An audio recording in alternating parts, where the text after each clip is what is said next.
নমস্কাৰ ছাত্ৰ বন্ধুসকল তোমালোক সকলোকে আলোচনা একাডেমী এডুকেশ্যনৰ অন্যতা ভিডিঅ' ক্লাছলৈ আন্তৰিক স্বাগতম জনাইছো আৰু আজিৰ এই ভিডিঅ' ক্লাছত আমি তোমালোকৰ লগত আলোচনা কৰিম শক্তিৰ উৎসসমূহ তোমালোকৰ দশম শ্ৰেণীৰ বিজ্ঞান পাঠ্যপুথিৰ শক্তিৰ উৎসসমূহ ইয়াক ইংৰাজীত কোৱা হয় সোৰ্স অফ এনাৰ্জি এই লেসনটো তোমালোকৰ যিটা মাল্টিপল চয়েস কোৱেশ্চনছ এক্সামৰ কাৰণে ইম্পৰ্টেন্ট হয় গোটেই প্ৰশ্নকেইটাৰ উত্তৰ আজিৰ এইটো ক্লাছতে পাই যাবা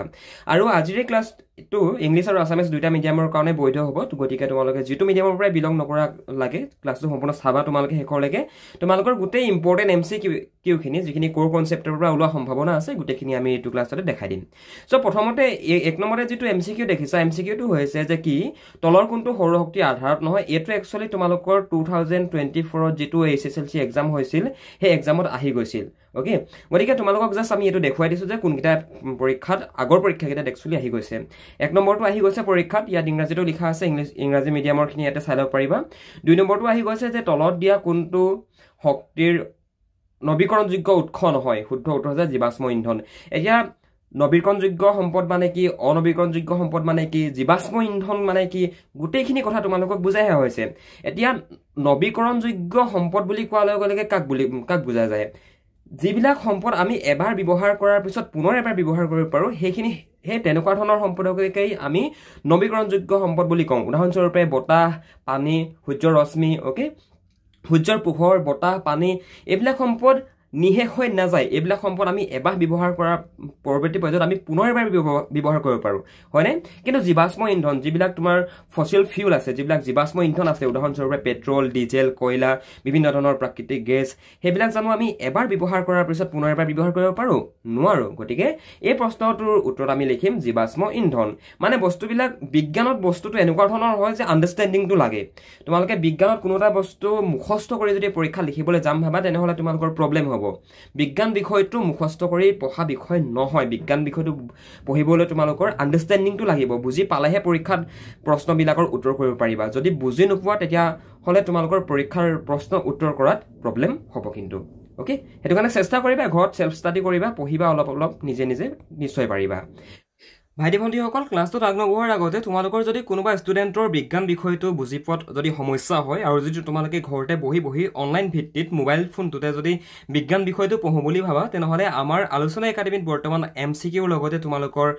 ক্লাছ 10 সায়েন্সৰ কমপ্লিট কোৰ্স হৈ আছে যিসকল ছাত্ৰ ছাত্ৰীয়ে বিজ্ঞান বিষয়টো দুৰ্বল হৈ আছে তোমালোকে আমাক অনুৰোধ কৰি যোগাযোগ কৰা ইয়াত যেটো WhatsApp নম্বৰ দিয়া আছে আৰু তোমালোকে পৰাপক্ষত আমাৰ একাডেমীৰ ফালৰ পৰা যদি ইচ্ছা কৰা কোৰ্সখিনি কৰি ল'ব পাৰিবা আমি তোমালোকক প্ৰত্যেকটো লেসন বুজাই দিয়াৰ লগতে তাৰ যিখিনি ভিতৰুৱা কথা হেখিনিও বুজাই দিও লগতে তোমালোকক স্পেশালি এমসিকিউ লগতে তোমালোকৰ যিখিনি লং কোৱেশ্চনছ গোটেইখিনি বস্তু আমাৰ ফালৰ পৰা বুজাই দিয়া হ'ব অলৰেডি আমাৰ একাডেমীত বহুত ষ্টুডেণ্টে ক্লাছ কৰি আছে গতিকে তোমালোকেও যদি বিচৰা যদি দুৰ্বল হৈ আছে তেনেহলে ইয়াত যেটো WhatsApp নম্বৰ দিয়া আছে ইয়াত যোগাযোগ কৰা কিন্তু মাৰ দেউতাৰ পাৰমিশন লৈ লবা যোগাযোগ কৰাৰ লগতে আৰু ইয়াৰ পৰৱৰ্তী পৰ্যায়ত আমি তোমালোকক WhatsAppৰ যোগেদিয়ে তোমালোকক ক্লাছখিনি কৰিব পৰা সুবিধা আমি কৰি দিম ওকে যিসকল আগ্ৰহী আমাক যোগাযোগ কৰিব পাৰা এতিয়া বলা আমি নেক্সট কোৱেশ্চন দেখুনে মুভ কৰো কয়লা আৰু পেট্ৰলিয়াম গঠনৰ উৎস হৈছে শুদ্ধ উত্তৰ হৈছে জীৱভৰ অৰ্থাৎ আজি আমি যি কয়লা আজি আমি যি পেট্ৰলিয়াম বুলি কোৱাৰ লগে লগে পেট্ৰল ডিজেল কেৰাচিন তেল ওকে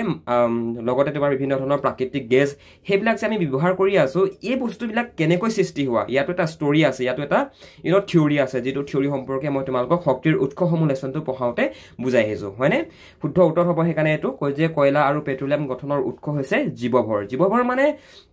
চোৱা ইয়াত তোমালোকক যদি মই এমসিকিউ ক্লাছটোতে গোটেইখিনি কথা বুজাব চাও ন তোমালোকে বুজি নাপাবা গতিকে আগৰ ক্লাছকিটা ভালদৰে চাই আহিবা তেতিয়াহে তোমালোকে কয়লা পেট্ৰলিয়াম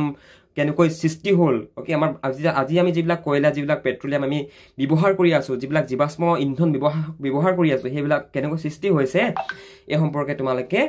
বুজি পালেহে এনেকুৱা ধৰণৰ প্ৰশ্নবিলাকৰ উত্তৰ কৰিব পাৰিবা ঠিক আছে আজি এটো ক্লাছত আমি জাস্ট এমসিকিউ খিনি ডিসকাশন কৰিম গতিকে সকলোখিনি কথা মানে আগৰ কথাবিলাক একেটা ক্লাছতে আমি ইনক্লুড কৰি নিদো যদি একেটা ক্লাছতে ইনক্লুড কৰি দিও তোমালোকৰ বুজাত প্ৰবলেম হ'ব মানে ক্লাছটো বহুত দীঘল হৈ যাব যিসকলে এতিয়ালৈকে ক্লাছকিটা কৰা নাই তোমালোকে ক্লাছকিটা কৰি আহিবা তেতিয়াহে তোমালোকে কথাবিলাক ভালদৰে বুজি পাবা হক তলত উল্লেখিত কোনটো পৰম্পৰাগত শক্তিৰ উৎস এতিয়া বায়ু শক্তি নিউক্লিয়াৰ শক্তি ভূতাপীয় শক্তি আৰু তৰংগ শক্তি ইয়াৰ ভিতৰত শুদ্ধ অপচনটো হৈছে নিউক্লিয়াৰ পাৱাৰ হৈছে এটা পৰম্পৰাগত শক্তিৰ উৎস তোমালোকে নিশ্চয় আগৰ ক্লাছকিটাত নিউক্লিয়াৰ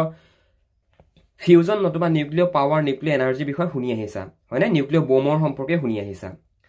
অলৰাইট নেক্সট মন কৰা তলৰ কোনটো অপৰম্পৰাগত শক্তিৰ উৎস ইয়াৰ শুদ্ধ উত্তৰ লিখিবা সোলাৰ পাৱাৰ নতুবা সৌৰ শক্তি জীৱাশ্ম ইন্ধন নিলিখিবা হা জলশক্তিও নিলিখিবা এইবিলাক বস্তু একচুৱেলি মেন মেড হয় নে নহয় তো সেইকাৰণে তোমালোকে জলশক্তি নিলিখিবা ইয়াত লিখিবা তোমালোকে সৌৰ শক্তি হৈছে এটা অপৰম্পৰাগত শক্তিৰ উৎস তলৰ কোনবিধ সাগৰ বা মহাসাগৰৰ পৰা আহৰণ কৰিব নোৱাৰি ইয়াৰ শুদ্ধ উত্তৰটোত লিখিবা ভূতাপীয় শক্তি মানে জোৱাৰ শক্তিৰ দ্বাৰা বিভিন্ন চোৱা সাগৰত যে ঢৌ বলে সাগৰত যে জোৱাৰ ভেটা নিৰ্মাণ হয় সেইবিলাকৰ পৰাও ইলেক্ট্ৰিচিটি প্ৰডিউচ কৰিব পৰা যায় সেইবিলাকৰ পৰাও বিভিন্ন ধৰণৰ মানে জোৱাৰ ভেটাৰ যিটো শক্তি মানে জোৱাৰ যিটো শক্তিটো আমি বেলেগ শক্তিলৈ আমি এইটো বস্তু ৰূপান্তৰিত কৰিব পাৰোঁ গম পাইছা এতিয়া সাগৰ মহাসাগৰৰ পৰা আহৰণ কৰিব নোৱাৰি বুলি সুধিছে প্ৰশ্নটোত গম পাইছানে গতিকে তোমালোকে লিখিবা ভূতাপীয় শক্তি সাগৰ মহাসাগৰৰ পৰা আমি আহৰণ কৰিব নোৱাৰোঁ ওকে ইয়াত দেখিছা ইংৰাজীটো লিখা আছে যিসকল ইংলিছৰ পৰা বিলং কৰা তোমালোকে ইংৰাজীত ইয়াৰ পৰা চাই লিখি ল'বা তলৰ কোনটো জীৱভৰ শক্তিৰ উৎসৰ উদাহৰণ নহয় শুদ্ধ উত্তৰ লিখিবা নিউক্লিয় শক্তি তাৰমানে আজি আমি যি নিউক্লিয় পাৱাৰ নতুবা নিউক্লিয় শক্তি আমি ব্যৱহাৰ কৰোঁ সেইবিলাক কোনো ধৰণৰ জীৱ জন্তুৰ অৱশেষৰ পৰা সৃষ্টি হোৱা নহয় কোনো ধৰণৰ মানে এইবিলাক জীৱাশ্ম ইন্ধনত নপৰে গম পাইছানে নিউক্লিয় পাৱাৰটো নিউক্লিয় শক্তিটো জীৱাশ্ম ইন্ধনৰ ভিতৰত নপৰে কিন্তু গোবৰ গেছ নতুবা কয়লা এইবিলাক কিন্তু পৰে গম পাইছা গতিকে জীৱভৰৰ পৰা যেহেতু নিউক্লিয় শক্তিৰ লগত কোনো ধৰণৰ ৰিলেশ্যন নাই গতিকে ইয়াৰ শুদ্ধ অপশ্যনটো হ'ব শুদ্ধ উত্তৰটো হ'ব নিউক্লিয় শক্তি তোমালোকে যদি ৰেণ্ডমলি ক্লাছটো কৰি আছা ন তোমালোকৰ কিন্তু এনে এমচিকিউ কিটা দেখি পোৱা নিচিনাই হৈছে কিন্তু তোমালোকে বুজি কিন্তু কোনো ধৰণৰ কথাবিলাক নাপাবা গতিকে আগতে বুজি পাবলৈ চেষ্টা কৰিবা বুজি পাবলৈ চেষ্টা কৰিবলৈ হ'লে আগৰ ক্লাছ যেটা তোমালোকে কৰি আহিব লাগিব তলৰ কোনটো নৱীকৰণ অযোগ্য শক্তিৰ উৎস নতুবা তলৰ কোনটো অনবীকৰণযোগ্য শক্তিৰ উৎস এইটো অনবীকৰণযোগ্য বুলি লিখিবা দেই নবীকৰণ অযোগ্য বুলি নিলিখিবা এইটো অনবীকৰণযোগ্য বুলি লিখিবা দেই এইটো অনবীকৰণযোগ্য বুলি লিখিবা যে তলৰ কোনটো অনবীকৰণযোগ্য শক্তিৰ উৎস শুদ্ধ উত্তৰটো হৈছে শুদ্ধ অপশ্যনটো হৈছে জীৱাশ্মজাত ইন্ধন এতিয়া বায়ু শক্তি নতুবা জৈৱভৰ জলশক্তি এইবিলাক আমি নবীকৰণ কৰিব পাৰোঁ উদাহৰণস্বৰূপে এতিয়া বায়ু শক্তিটো এইটো বস্তু চোৱা নবীকৰণযোগ্য সম্পদ অনবীকৰণযোগ্য সম্পদ বুলি কাক কোৱা হয় যিবিলাক সম্পদ আমি এবাৰ ব্যৱহাৰ কৰাৰ পিছত আমি পুনৰ ব্যৱহাৰ কৰিব পাৰোঁ ফৰ এক্সাম্পল বায়ু বতাহটো বঢ়িয়ে থাকে বতাহৰ পৰা কাৰেণ্ট সৃষ্টি কৰিবৰ কাৰণে টাৰবাইন ডাঙৰ দেখিছে বায়ু কলবিলাক বহুৱাই আৰু সেই বায়ু কলবিলাকৰ পৰা ইলেক্ট্ৰিচিটি উৎপন্ন হয় তাত পাংখা লাগি থাকে আৰু সেই পাংখা যেতিয়া বায়ু খুন্দা খায় তেতিয়া পাংখাখন ঘূৰে আৰু ঘূৰাৰ ফলত তাৰ যিটো মটৰ লাগি থাকে মটৰটোৰ পৰা ইলেক্ট্ৰিচিটি উৎপন্ন হয় গতিকে বায়ু শক্তিটো এটা নবীকৰণযোগ্য শক্তিৰ উৎস কিন্তু ইয়াত আমি শুদ্ধ অপশ্যনত কি লিখিছো জীৱাশ্মজাত ইন্ধন এতিয়া জীৱাশ্মজাত ইন্ধন কিয় শুদ্ধ অপশ্যন হ'ল কিয়নো যিবিলাক জীৱাশ্মজাত ইন্ধন নতুবা যিবিলাক ফসিল অইল যিবিলাক জীৱাশ্ম ইন্ধন সেই জীৱাশ্ম ইন্ধনবিলাক আমি এবাৰ ব্যৱহাৰ কৰাৰ পৰৱৰ্তী পৰ্যায়ত পুনৰ এবাৰ ব্যৱহাৰ কৰিব নোৱাৰো মই যদি 1 লিটাৰ পেট্ৰল যদি মই গাড়ীত ভৰাই পেলাই মই চলাই যাওঁ তেনেহ'লে 1 লিটাৰ পেট্ৰলে 15 কিলোমিটাৰ নতুবা 10 কিলোমিটাৰ মই গাড়ীখন চলাব পাৰিলো পুনৰ সেই পেট্ৰলখিনি মই ব্যৱহাৰ কৰিব নোৱাৰো গম পাইছা নাই আৰু পেট্ৰল ডিজেল কয়লা এইবিলাক জীৱাশ্মজাত ইন্ধনৰ ভিতৰত পৰে গম পাইছা নে সো গতিকে জীৱাশ্মজাত ইন্ধন যেহেতু এই অনবীকৰণযোগ্য সম্পদৰ ভিতৰত পৰে গতিকে ইয়াৰ শুদ্ধ অপশ্যনটো হ'ব জীৱাশ্মজাত ইন্ধন কথাবিলাক বুজি পাইছা আই থিংক তাপীয় শক্তি প্ৰকল্পত ব্যৱহাৰ কৰা ইন্ধনটো হৈছে জীৱাশ্মজাত ইন্ধন এতিয়া জীৱাশ্মজাত ইন্ধন অৰ্থাৎ তাপীয় শক্তি প্ৰকল্পত আগৰ দিনত কি হৈছিলে জানানে বাৰু আগৰ দিনত তোমাৰ ভাপ ইঞ্জিন চলিছিলে এতিয়া বাৰু ৰেলবিলাক যিবিলাক আমাৰ ৰেলগাড়ী চলে ন তোমালোকৰ ঘৰৰ সন্মুখেদি যিবিলাক ট্ৰেইন চলে এতিয়া বাৰু ট্ৰেইনবিলাক কাৰেণ্টত চলে ওকে বিভিন্ন ধৰণৰ ডিজেল ইঞ্জিনত চলে ডিজেল ইঞ্জিনত আৰু কাৰেণ্টতে চলে বৰ্তমান মেইনলি কিন্তু আগতে চলিছিলে ভাপ ইঞ্জিনত গম পাইছানে বাৰু আৰু সেই ভাপ ইঞ্জিনটোত ভাপ প্ৰস্তুত কৰিবৰ কাৰণে কয়লাৰ ব্যৱহাৰ কৰা গৈছিলে গম পাইছা যেতিয়া ব্ৰিটিছ আমাৰ ইণ্ডিয়াত আছিলে যেতিয়া ব্ৰিটিছে আমাক ইয়াতে ঔপনিৱেশিক শাসন স্থাপন কৰি আছিলে তেতিয়া সিহঁতে যিবিলাক ট্ৰেইন চলাইছিলে তেতিয়া যিহেতু ইলেক্ট্ৰিচিটি কোনো ধৰণৰ আৱিষ্কাৰ হৈছিলে গৈ বাট মানে ব্যৱহাৰ হোৱা নাছিলে সিমানটা গম পাইছানে তেতিয়া মেইনলি সেই ভাপ ইঞ্জিনটো চলাবলৈ ব্যৱহাৰ কৰা গৈছিলে কয়লা আৰু কয়লা হৈছে এবিধ জীৱাশ্মজাত ইন্ধন বুজিলা কথাটো ওকে তলৰ কোনটো এটা নবীকৰণযোগ্য শক্তিৰ উৎস পৰীক্ষাত প্ৰশ্ন তোমালোকৰ বেলেগ প্ৰশ্ন নাহিলেও নবীকৰণযোগ্য সম্পদ আৰু অনবীকৰণযোগ্য সম্পদ এইকেইটা কিন্তু তোমালোকৰ কমন পৰিব গতিকে মনত ৰখাই থৈ দিবা তলৰ কোনটো এটা নবীকৰণযোগ্য শক্তিৰ উৎস জলশক্তি প্ৰকল্প এটা জীৱাশ্ম ইন্ধন হৈছে অনবীকৰণ তাৰপিছত তোমাৰ তাপভিত্তিক শক্তি প্ৰকল্প অনবীকৰণ তাৰপৰা নিউক্লিয় শক্তিও অনবীকৰণ শুদ্ধ অপশ্যনটো হৈছে জলশক্তি প্ৰকল্প কথাবিলাক নিশ্চয় বুজি পাইছা তলৰ কোনটো উপস্থিতিত এলপিজিক সংৰক্ষিত কৰা হয় শুদ্ধ উত্তৰ হৈছে উচ্চ চাপত তোমালোকৰ ঘৰত যে যেটো গ্যাস ব্যৱহাৰ কৰা হে গ্যাসটো তোমালোকৰ সোমাই থাকে এলপিজি মানে হৈছে লিকুইড এল মানে হৈছে লিকুইড পি মানে হৈছে পেট্ৰলিয়াম জি মানে হৈছে গ্যাস অৰ্থাৎ এলপিজি মানে লিকুইড পেট্ৰলিয়াম গ্যাস তোমালোকৰ ঘৰত যেটো গ্যাস সিলিন্ডাৰ আছে তাৰ ভিতৰত এলপিজি সোমাই থাকে যেটো নেকি বহুত প্ৰেসাৰাইজ কৰে মানে বহুত উচ্চ চাপত প্ৰেসাৰাইজ কৰি পিনে গ্যাসটো ভিতৰতে ভৰাই মুখনি মাৰি দিয়া থাকে বুজিলা ওকে যেতিয়া হেকানে যেতিয়া তোমালকে দেখিছা না বাৰু যেতিয়া গ্যাসটো তোমালকে দিবলৈ যা এটা মানে কেনেকে মানে এটা সাউন্ড এটা ওলাই মানে গ্যাসটো লিক কৰা নিচিনা লাগে যেতিয়া তোমালকে মেইন যেটো বাৰ্নাৰটো অন কৰা মানে যেটো গ্যাসৰ পৰা লাগা বাৰ্নাৰ থাকে ঘৰ ট্ৰাই কৰি চাব পাৰা ওকে ডাঙৰ মানুহৰ পাৰমিশন লৈ লবা এনে চাবা তোমালকে যদি কেতিয়াবা চাহ নবা ভাত বনাব গলো গ্যাসটো অন কৰি চাবা এটা লিক হোৱা নিচিনা লাগে মানে বহুত বেছি হাই প্ৰেসাৰাইজ কৰি পিনে হে এলপিজি খিনিক এলপিজি হে গ্যাস এলপিজি লিকুইড পেট্ৰলিয়াম গ্যাসক হাই প্ৰেসাৰাইজ কৰি পিনে হে লোহাৰৰ যেটো সিলিন্ডাৰটো ঘুমাই থৈ দিয়া থাকে বুজিলা সিম্পল কথা হয় মানে সিম্পল লজিক যিবিলাক আমি আমাৰ ঘৰত চালিও আমাৰ পৰিবেশত চালিও আমি আমাৰ ওচৰে পাজৰে বস্তুবিলাক চালিও আমি গম পাই যাম ওকে নেক্সট মন কৰা তলৰ কোনটো এটা ভাল শক্তিৰ উৎসৰ গুণ শুদ্ধ উত্তৰ লিখিবা ওপৰৰ গুটেইকিটা মানে সঞ্চয় আৰু পৰিবহনৰ বাবে যিবিলাক সহজ হয় যিবিলাক শক্তি সহজ হয় হেবিলাক কি হৈছে ভাল শক্তি যিবিলাক সহজে উপলব্ধ হয় অৰ্থাৎ সহজলভ্য হয় হেবিলাকে হৈছে ভাল শক্তিৰ উৎস ওকে সো এটো প্ৰশ্ন যদি পৰীক্ষাত আহে লিখিবা ওপৰ আটাইকেইটা পানী গৰম কৰিবলৈ সৌৰজল হিটাৰ এটা ব্যৱহাৰ কৰিব নোৱাৰা দিনটো হৈছে এটা ডাৱৰীয়া দিন অৰ্থাৎ ডাৱৰীয়া দিনত কি হয় ডাৱৰীয়া দিনত যেহেতু সূৰ্যৰ পোহৰ মানে ৰ'দ দিলে যি ধৰণে তোমাৰ আমাৰ ঘৰৰ সন্মুখত ঘৰ চোতালৰ ৰ'দ পৰে ডাৱৰীয়া দিনত জানো নপৰে ডাৱৰীয়া দিনত আমাৰ কাপোৰ শুকাবলৈ বহুত দিন লাগে গতিকে শুদ্ধ উত্তৰ লিখিবা ডাৱৰীয়া বতৰত কি হয় মানে আকাশৰ ওপৰত যেটো ডাৱৰ থাকে হেতু কাৰণে সূৰ্যৰ ৰশ্মি আমাৰ পৃথিৱীলৈ পোনপটীয়াকৈ মানে আমাৰ ভূপৃষ্ঠত পোনপটীয়াকৈ পৰিব নোৱাৰে ফলত তাপমাত্ৰাটো হ্ৰাস পায় বুজিলা ওকে আমি ব্যৱহাৰ কৰা বেছিভাগ শক্তিৰ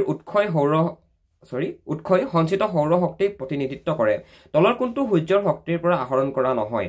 এতিয়া ভূতাপীয় শক্তি বায়ু শক্তি এতিয়া মন কৰিবাচোন আমাৰ যে ভূপৃষ্ঠত থকা জলমণ্ডল গৰম হয় যে তাৰ পৰা জলীয় বাষ্প হৈ হেবিলাক ওপৰলৈ উৰি গৈ হেবিলাক ওপৰলৈ উৰি গৈ পিনে ডাৱৰ ফৰ্মেশন হয় নহয় পানীখিনি জলীয় বাষ্প হৈ ওপৰলৈ উৰি গৈ ডাৱৰ ফৰ্মেশন হয় আৰু সেই ডাৱৰৰ পৰৱৰ্তী পৰ্যায়তে কি হয় ডাৱৰৰ পৰা বৰষুণ হৈ পিনে পুনৰ পানীখিনি তললৈ সৰি পৰে গম পাইছা নাই গতিকে জৈৱ উপাদান বায়ু শক্তি ভূতাপীয় শক্তি গোটেইকিটা অপচন ইয়াৰ ভুল শুদ্ধ অপচনটো হৈছে নিউক্লিয় শক্তিটো কেলে শুদ্ধ হ'ল প্ৰশ্নটো আকৌ এবাৰ মন কৰা যে আমি ব্যৱহাৰ কৰা বেছিভাগ শক্তিৰ উৎসই সঞ্চিত সৌৰ শক্তিক প্ৰতিনিধিত্ব কৰে তলৰ কোনটো সূৰ্যৰ শক্তিৰ পৰা আহৰণ কৰা নহয় নিউক্লিয় শক্তিটো যেটো নিউক্লিয়াৰ এনাৰ্জি এই নিউক্লিয়াৰ এনাৰ্জিটো একচুয়ালি সূৰ্যৰ পোহৰৰ পৰা সঞ্চয় কৰা নতুবা সূৰ্যৰ শক্তিৰ পৰা আহৰণ কৰা নহয় ওকে নেক্সট মন কৰা এন্থ্ৰাচাইটত থকা কাৰ্বনৰ পৰিমাণ কিমান শুদ্ধ উত্তৰ হৈছে 95% নেক্সট মন কৰা তলৰ কোনটো জৈৱ উপাদান শক্তিৰ উৎসৰ উদাহৰণ নহয় শুদ্ধ অপচনটো হৈছে নিউক্লিয় শক্তি প্ৰশ্নটো পুনৰবাৰ মন কৰা তলৰ কোনটো জৈৱ উপাদান শক্তিৰ উৎসৰ উদাহৰণ নহয় জৈৱ উপাদান কাঠ পচি শেষ হৈ যায় হয় না নহয় তুমি গছজোপা কাটি পিনে 15-20 বছৰ যদি মাটিত পেলাই থৈ দিয়া তাৰ 15 বছৰ পিছত চাবা যে গছজোপা তাৰ পৰা নাইকিয়া হৈ থাকে মানে পচি মেলি মাটিৰ লগতে বিলীন হৈ যায় গোবৰো একেটাই গোবৰ গেছো তোমাৰ জৈৱ উপাদানৰ ভিতৰতে পৰে কয়লাও সেই জৈৱ উপাদানৰ ভিতৰতে পৰে কিন্তু নিউক্লিয় শক্তি নিউক্লিয়াৰ এনাৰ্জি জৈৱ উপাদানৰ ভিতৰত নপৰে গতিকে শুদ্ধ অপচনটো হ'ব নিউক্লিয় শক্তি তোমালোকক মই এটা কথা তোমালোকক মই বুজাই দিব বিচাৰো তোমালোকে যেতিয়া পৰীক্ষাত প্ৰশ্ন উত্তৰটো কৰিবলৈ যাবা তোমালোকে পৰাপক্ষত প্ৰশ্নটো ভাল ধৰণে আগতে চাই লবা কিছুমান ষ্টুডেন্টে অলপ মিলা দেখিলে লিখি থৈ কিন্তু তোমালোকে প্ৰশ্নটো আগতে পঢ়ি চাই লবা প্ৰশ্নটো পঢ়ি চোৱাৰ পিছত অপচনকিটা পঢ়িবা নহলে মানে তোমালোকৰ কেতিয়াবা ভুলো হৈ যাবলো আছে গতিকে অলৱেজ প্ৰশ্নটো ভাল ধৰণে পঢ়ি চাই লবা তৰলীকৃত পেট্ৰলিয়াম গেছৰ প্ৰধান উপাদান হৈছে বিউটিন ওকে তৰলীকৃত পেট্ৰলিয়াম গেছৰ প্ৰধান উপাদান হৈছে বিউটিন জৈৱ গেছৰ তলৰ কোনটো গেছ নাথাকে জৈৱ গেছৰ তলৰ কোনটো গেছ নাথাকে শুদ্ধ অপচনটো হৈছে নাইট্ৰজেন গেছটো জৈৱ গেছৰ জৈৱ গেছৰ ভিতৰত নপৰে ওকে বায়োগেছ নহয় মানে নাইট্ৰজেনটো এটা বায়োগেছ নহয় মানে বুজিলা মানে জৈৱ গেছ নহয় তলৰ কোনটো পৰম্পৰাগত শক্তিৰ উৎস নহয় শুদ্ধ অপচনত লিখিবা নিউক্লিয় শক্তি নিউক্লিয়াৰ পাৱাৰ এটো অলৰেডি পঢ়াই থোৱা হৈছিলে নিউক্লিয় শক্তিৰ উৎপাদন কৰা হয় নিউক্লিয় শক্তি কিহৰ পৰা উৎপাদন কৰা হয় শুদ্ধ অপচনত লিখিবা নিউক্লিয় বিখণ্ডনৰ দ্বাৰা ওকে নিউক্লিয় ফিউজনৰ দ্বাৰা নিউক্লিয় শক্তিৰ উৎপাদন কৰা হয় এতিয়া নিউক্লিয় ফিউজন মানে বহুত ষ্টুডেণ্টে হয়তো বুজিয়ে পোৱা নাই যে দাদা নিউক্লিয় ফিউজন কেনেকৈ হয় নিউক্লিয় ফিউজনটো তোমালোকে বুজি পাবলৈ হ'লে তোমালোকে অলপমান ৱেইট কৰিব লাগিব ৱেইট মানে কি তোমালোকে ফাৰ্ষ্ট ইয়াৰ ছেকেণ্ড ইয়াৰ মানে 11 12ত তোমালোকে যদি সায়েন্স লৈ লোৱা তেতিয়া তোমালোকে এইবিলাক বস্তু বেছি ভাল ধৰণে ফিজিক্স যেতিয়া পঢ়িবা তেতিয়া এই নিউক্লিয় ফিউজনৰ বিষয়ে বেছি ভাল ধৰণে বুজিবলৈ সক্ষম হ'বা কক উৎপন্ন হয় কিহত ইয়াৰ শুদ্ধ অপচনটো হৈছে বিটুমিনাছ কয়লাৰ পৰা উৎপন্ন হয় কক নেক্সট মন কৰা জৈৱ গেছৰ প্ৰধান উপাদান হৈছে কি বাৰু জৈৱ গেছৰ প্ৰধান উপাদান হৈছে মিথেন তোমালোকে এনে দেখি মন কৰিবাচোন যে আমি যদি আমাৰ ঘৰৰ এনেকুৱা কিছুমান ঠাই থাকে যিবিলাক ঠাইত নেকি আমি আমাৰ ঘৰৰ অলাগতিয়াল বস্তুবিলাক মানে যিবিলাক আমি গেলা পচা বস্তু পেলাওঁ সেই যিটো ঠাই মানে যিটো পেটনি বুলি কোৱা হয় য'ত আমি আমাৰ ঘৰ মানে অলাগতিয়াল পদাৰ্থবিলাক আমি পেলাই দিওঁ আৰু কি হয় স্পেচিয়েলি গোবৰ গেছ ওকে গোবৰ গেছ নলা নৰ্দমাত মানে কেতিয়াবা কি হয় বিভিন্ন ধৰণৰ ৰাসায়নিক বিক্ৰিয়াৰ ফলত মানে আমাৰ পৃথিৱীৰ যিবিলাক মানে জৈৱ নতুবা জীৱাশ্মৰ ভিতৰত পৰে সেইবিলাকৰ পৰা একচুৱেলি উৎপন্ন হয় মিথেন ওকে আৰু এই মিথেন গেছৰ পৰা তোমালোকে এতিয়া বাৰু আজিকালি নাইকিয়া হ'ল আগতে দেখিম তোমালোকে মা দেউতাক সুধিবা যে আগতে আমাৰ মানুহবিলাকৰ ঘৰত গোবৰ গেছ এটা আছিলে গোবৰ গেছ মানে কি তাত মানে কি হয় সেই গোবৰখিনি পেলাই দিয়ে মানে ওকে আৰু সেই গোবৰখিনি এটা ডাঙৰ এনেকুৱা এটা হেৰি থাকে এনেকুৱা এটা ভাণ্ডাৰ থাকে তাত মানে গোবৰখিনি পেলাই দিয়ে তাৰপৰা এডাল পাইপ মানে ওপৰদি লাগি থাকে আৰু সেই পাইপডাল মানে একদম মানে পাকঘৰলৈকে কিটচেনলৈকে যোৱা থাকে আৰু একচুৱেলি ইয়াত গোবৰ পেলোৱাৰ কাৰণে কি হয় গোবৰখিনিৰ পৰা ইয়াতে গেছৰ উৎপন্ন হয় বিভিন্ন ধৰণৰ গেছ মিথেনৰ নিচিনা গেছ উৎপন্ন হয় যিটো গেছ নেকি পাইপেদি গৈ পিনে মানুহৰ কিটচেন পাইগৈ আৰু সেই গেছটো যিহেতু জ্বলে ন তেতিয়া মানে কোনো ধৰণৰ গেছ নিকিনিলেও হৈ যায় কিন্তু আজিকালি এইবিলাক দেখি পাবলৈ নাইকিয়া হ'ল মানে গম পাইছা তো বিভিন্ন ধৰণৰ কথা এইবিলাক নিজৰ ঘৰৰ ওচৰে পাজৰে যদি চোৱা নিশ্চয় বুজি পাবা আৰু কিতাপত দিয়া আছে বুলি কিতাপখনতে যে সব কথা আছে নহয় ওচৰে পাজৰে বস্তুবিলাক চাবা তোমালোকে তেতিয়াও এটলিষ্ট দুটা কথা জানিবলৈ সক্ষম হ'বা বায়ু শক্তি উৎপাদনত ভাৰতৰ স্থান কিমান শুদ্ধ উত্তৰ হৈছে পঞ্চম ভাৰতবৰ্ষৰ স্থান মানে বায়ু শক্তি উইণ্ড পাৱাৰ জেনেৰেশ্যন মানে ডাঙৰ যিবিলাক বায়ুকল থাকে বতাহকল থাকে শুনিছা চাগে দেখিছা চাগে ক'ৰবাত সেই বায়ুকলৰ দ্বাৰা ইলেক্ট্ৰিচিটি প্ৰস্তুত কৰাৰ ক্ষেত্ৰত আমাৰ ইণ্ডিয়াৰ স্থান হৈছে ৱৰ্ল্ডত 5th পঞ্চম স্থান বুজিলা ওকে পেট্ৰল আৰু ডিজেল হৈছে কি পেট্ৰল আৰু ডিজেল হৈছে অনবীকৰণযোগ্য শক্তিৰ উৎস নবীকৰণ অযোগ্য বুলি নিলিখিবা দেই এইটো অনবীকৰণযোগ্য লিখিবা অনবীকৰণযোগ্য বুলি লিখিবা অনবীকৰণযোগ্য মানে যিবিলাক আমি এবাৰ ব্যৱহাৰ কৰাৰ পিছত পুনৰ এবাৰ আমি ব্যৱহাৰ কৰিব নোৱাৰো পেট্ৰল ডিজেল এইবিলাক জানো আমি এবাৰ গাড়ীখনত ভৰাই চলোৱাৰ পিছত পুনৰ এবাৰ ব্যৱহাৰ কৰিব পাৰো নোৱাৰো গতিকে এইটো হৈছে এটা অনবীকৰণযোগ্য শক্তিৰ উৎস সৌৰকোষৰ প্ৰস্তুতকৰণত ব্যৱহাৰ হয় কি আমাৰ যিবিলাক ডাঙৰ ঘৰৰ ওপৰত যে লাগি থাকে যিবিলাক সোলাৰ পেনেল মানে তোমালোকে দেখিছা চাগে সোলাৰ লাইট ওকে সোলাৰ বুলি কয় যে সেই সোলাৰ পেনেলখনত কিহৰ ব্যৱহাৰ হয় শুদ্ধ অপচনটো হৈছে সিলিকন সেই সোলাৰ পেনেলখনত নতুবা সোলাৰ সেলছত নতুবা সৌৰকোষ বুলি ক'লে তোমালোকৰ হয়তো বহুতে হয়তো বুজিয়ে নাপাবা সোলাৰ বুলি তোমালোকে ক'ব পাৰা বুজিবৰ কাৰণে ওকে এই সোলাৰবিলাকত ব্যৱহাৰ কৰা হয় সিলিকন ওকে এইটো মানে CBSEৰ কুৱেশ্যন হয় দেই এইটো বহুত বেছি ইম্পৰ্টেণ্ট হয় যে সোলাৰ সেলছত কি সোলাৰ সেলছ নিৰ্মাণ কৰাৰ ক্ষেত্ৰত কিহৰ ব্যৱহাৰ কৰা হয় শুদ্ধ উত্তৰ লিখিবা সিলিকন এইটো CBSE লেভেলৰ কুৱেশ্যন হয় গতিকে এইটো চাই থৈ দিবা ইম্পৰ্টেণ্ট হয় নেক্সট কুৱেশ্যনটো মন কৰা এলবাৰ্ট আইনষ্টাইনৰ বিখ্যাত সমীকৰণটো হৈছে এইটো পৰীক্ষাত আহিবও পাৰে নাহিবও পাৰে বাট জানি থৈ দিয়াটো আমাৰ কাৰণে ভাল শুদ্ধ অপচন লিখিবা E = mc² okay E = mc² ইয়াৰ এইটো হৈছে E = mc², E = mc², এইটো হৈছে এলবাৰ্ট আইনষ্টাইনৰ বিখ্যাত সমীকৰণ বুজিলা এতিয়া এইটো মই তোমালোকক এক্সপ্লেইন কৰি দিম বুলি ক'লেও পাৰো কিন্তু এইটো এক্সপ্লেইন কৰিলেও তোমালোকৰ বহুতে বুজিয়ে নাপাবা যে E = mc² মানে কি দাদা এইটো মানে এটা এলবাৰ্ট আইনষ্টাইনৰ তেখেতৰ জীৱনৰ আটাইতকৈ ডাঙৰ ইকুৱেশ্যন হয় ওকে এইখিনি বুজাম বাৰু কাহিনী মই আজি কিন্তু এইটো ক্লাছত নহয় বাকি আমাৰ ইয়াতে কেইটামান ইম্পৰ্টেণ্ট আমাৰ খালি ঠাই পূৰ কৰাৰ লগতে ভেৰি শ্বৰ্ট আনসাৰো তোমালোকক ইয়াতে দেখুওৱা যাব যিকেইটা তোমালোকে চাই লোৱা